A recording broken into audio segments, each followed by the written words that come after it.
Good morning leaders. ఈరోజు అయితే మనము ఇంకో ప్రోడక్ట్తో మీ ముందుకు వచ్చాను. అదే క్రిల్ ఆయిల్. ఇది ఎలా యూస్ చేస్తారు, దాని బెనిఫిట్స్ ఏంటి, ఎవరు వాడకూడదు, ఈ ప్రోడక్ట్ని ఎవరు వాడాలి, దీని ఉపయోగాలు ఏంటో మనం ఇప్పుడు తెలుసుకుందాం. ఓకేనా ఫ్రెండ్స్, మన సబ్జెక్ట్లోకి వెళ్ళిపోదాం. ఈ క్రిల్ ఆయిల్ అనేది అంటార్కిటిక్ సముద్రం అట్టడుగు భాగాన ఉండే ఒక చిన్న రొయ్య నుండి తీస్తారండి.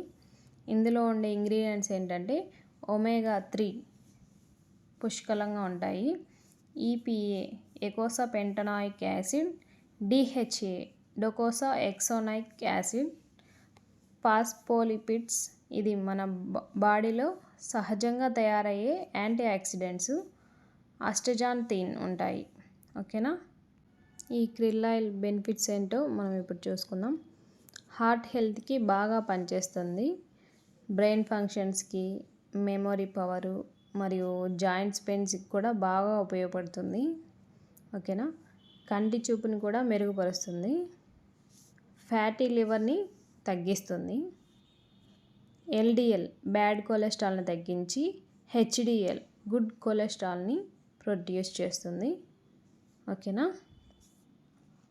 ఈపీఏ ఇది మనకు ఎలా ఉపయోగపడుతుందంటే గుండె పనితీరుని మెరుగుపరిచి గుండె జబ్బులు రాకుండా కాపాడుతుంది, ట్రైగ్లిజరైడ్స్ని తగ్గిస్తుంది, అంటే రక్తంలో హానికరమైన కొవ్వు స్థాయిలను తగ్గిస్తుంది, కీళ్ళ నొప్పులు రాకుండా చేస్తుంది, వాపులు మంటలు తగ్గించడంలో చాలా యూజ్ అవుతుంది, రక్తం గడ్డకట్టకుండా చేసి రక్త ప్రసరణ అనేది బాగా జరిగేలా సహాయపడుతుంది. ఓకేనా ఫ్రెండ్స్, డిహెచ్ఏ అంటే ఇందులో డిహెచ్ఏ మెమొరీ పవర్ పెరగడానికి అద్భుతంగా ఉపయోగపడుతుంది, ఒత్తిడికి గురి కాకుండా చేస్తుంది, ఆందోళన అనేది తగ్గిస్తుంది, జ్ఞాపక శక్తిని పెంచుతుందన్నమాట.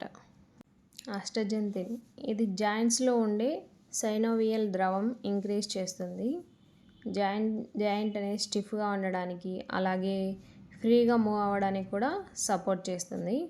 ఇందులో rich source of antioxidants పుష్కలంగా లభిస్తాయి. ఓకేనా ఫ్రెండ్స్, చాలామందికి బయటికి వెళ్తే ఇది ఒక క్వశ్చన్ ఎదురవుతుంది, మేము ఫిష్ ఆయిల్ ఆల్రెడీ వాడుతున్నాము, మీ క్రిల్ ఆయిల్ ఎందుకు వాడాలి, దానికి దీనికి ఉన్న డిఫరెన్స్ ఏంటి అని చాలామంది క్వశ్చన్ వేస్తుంటారు. మనం ఇప్పుడు దానికి దీనికి తేడా ఏంటో ఒకసారి చూద్దాము. బయట ఫిష్ ఆయిల్లో సాల్మన్ చేప నుంచి తీస్తారు, మన క్రిల్ ఆయిల్ అయితే ఒక చిన్న రొయ్య నుంచి తయారు చేస్తారు.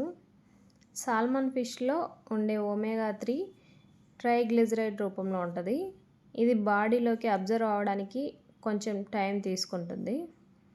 క్రిల్ ఆయిల్లో ఉండే ఒమేగా 3 అయితే ఫాస్ఫోలిపిడ్ రూపంలో ఉంటుంది, ఇది శరీరంలో త్వరగా అబ్జర్వ్ అవుతుంది.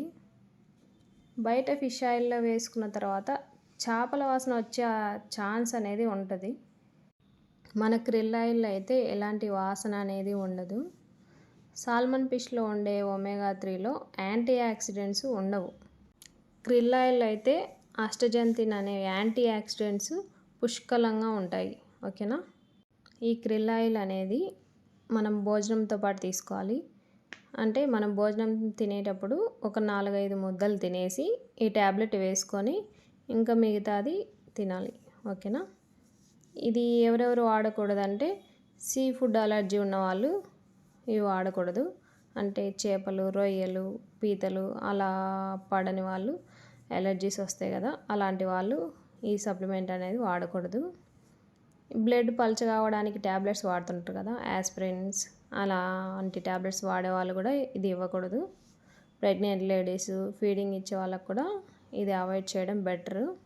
సర్జరీకి వెళ్ళే వాళ్ళకు కూడా ఇది మనం సప్లిమెంట్ అనేది సజెస్ట్ చేయకూడదు. ఓకేనా, హెల్తీగా ఉన్న వాళ్ళైతే ప్రతి 3 నెలలకు ఒకసారి ప్రివెన్షన్గా కూడా ఇది వాడుకోవచ్చు. ఓకేనా, స్టంట్ వేసుకున్న వాళ్ళకు కూడా 6 నెలల తర్వాత మనము ఈ సప్లిమెంట్ అనేది సజెస్ట్ చేయొచ్చు. ఓకేనా ఫ్రెండ్స్, ఈ వీడియో కనుక మీకు నచ్చితే ఒక లైక్ చేయడం మాత్రం మర్చిపోవద్దు ఫ్రెండ్స్. ఇంకా ఏదైనా మీకు ఫర్దర్గా డౌట్లు ఉంటే నేను కాంటాక్ట్ నెంబర్ ఇస్తున్నాను, దానికి కాంటాక్ట్ అవ్వచ్చు. Okay, thank you for watching.